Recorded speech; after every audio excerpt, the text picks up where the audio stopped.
Okay, hello guys. Oh my god, I forgot to change the thing.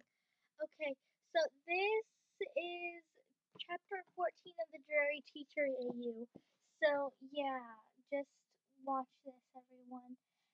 After around an hour, everyone was cold and breathless, smiles on their faces. Molly had already gone to make a giant pot of hot chocolate to warm everyone as they came inside. Now, with a mug of hot chocolate in their hands, Harry and Draco walked around talking to people, their faces rosy from the cold. Hermione watched them from the corner of her eye, smiling. She spotted Ginny standing by herself, so she gestured her over here, setting her mug on a nearby table.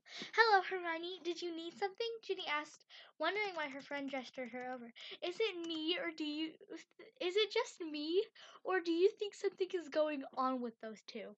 Hermione asked, gesturing to Harry and Draco's direction, both of them having a conversation with George.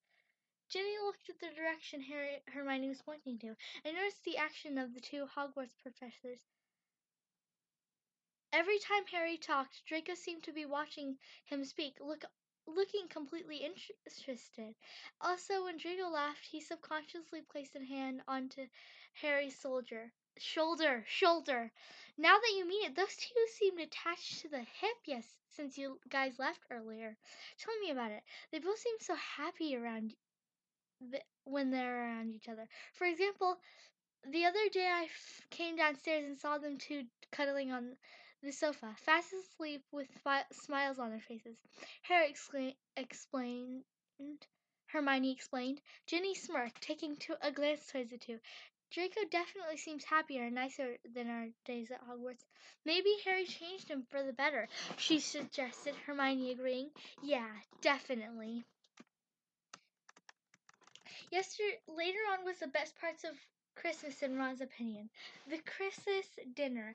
Since there were so many people, the Weasleys conjured tables and chairs and extended the eating area. There was plenty of food, ranging from meat to vegetables. Molly and the few others worked hard all day in order to produce so much food. Draco sat in between Teddy and Harry, the Slytherin trying not to blush due to Harry's left arm constantly brushing against his as the Gryffindor ate. Looking up, Draco notices smirking Hermione from across the table. Having noticed his obvious blush, Draco blushed even more, ducking his head down. Harry was oblivious as usual, not noticing the red Draco and the smirking Hermione. After dinner came presents. Draco was surprised when he found when a few lumpy packages were handed to him, his name written all over them. The Slytherin opened the largest of the 5 first, shocked when he saw a Weasley sweater. His was emerald green with silver designs all over, a silver D in the middle. Draco looked up, seeing Molly watching him, waiting for a reaction. "Thank you, Molly, so much, Molly. I love this sweater," Draco exclaimed, being honest. His move shocked her. Her next move shocked her, though, as he leant across Harry to give the woman a hug. She smiled, hugging him back. Of course, my dear, I am glad you love it," she said, pulling away from the hug as Draco grinned, switching his current sweater for the one Molly made him. Harry turned to his gifts and noticed Draco in a sweater. "You look good," Harry said, sent a grin towards his friend before continuing the conversation with Ron, ignoring his red face from Harry's comment. Draco grinned. Going back to opening gifts he was given, he received a few potion ingredients he was running low on from Neville, a necklace that was supposed to ward off rackspurts from Luna, a box of every flavored beans and some other sweets from Flora and Bill, a few pranking supplies from George. Draco smirked at this, planning how he was going to team up with Teddy against Harry to prank him. Draco made a mental note to thank everyone as he put his gift aside, watching everyone converse about. As he scanned the room, Draco frowned slightly as he saw Hermione and Ginny watching him, smirks on their faces. He rolled his eyes and got up, walking to the two girls. "Why do you keep smirking at me?" Draco said, even though he had pretty good ideas to why. What was with dinner?"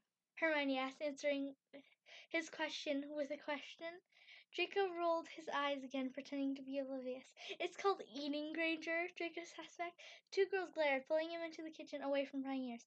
Tell us the truth, Malfoy. Why were you blushing every time you came in contact with Harry? Ginny asked when she made sure no one was listening. Draco blushed slightly, looking at the ground. None of your business. Draco tends to be extremely sassy when he's nervous. Draco, do you possibly have feelings for him? Hermione asked, keeping her voice down. She stayed silent. Which he stayed silent, which he gave the two girls their answer. Oh my God, I knew it! Ginny exclaimed a little too loud, and Draco snapped his head up so fast he almost received whiplash, eyes wide. Weasley, please be quiet, Draco snapped, a blush still on his face. Weasley, please be quiet, Draco snapped, a blush still on his face. He was done with the two girls prying into his love life, so the Slytherin went to exit the doorway,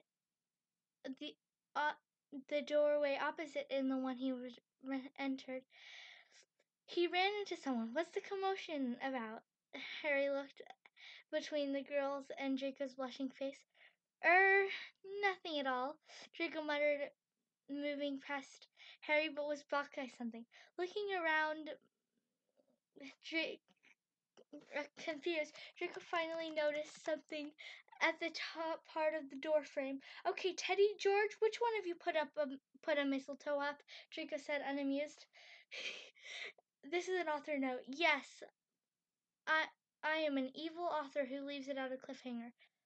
Also, thank you guys for 40 favorites on this story. With all the hearts and comments I see, give me motivation to update. Thank you. Okay, guys, that was the author note. This is gonna be where I say goodbye.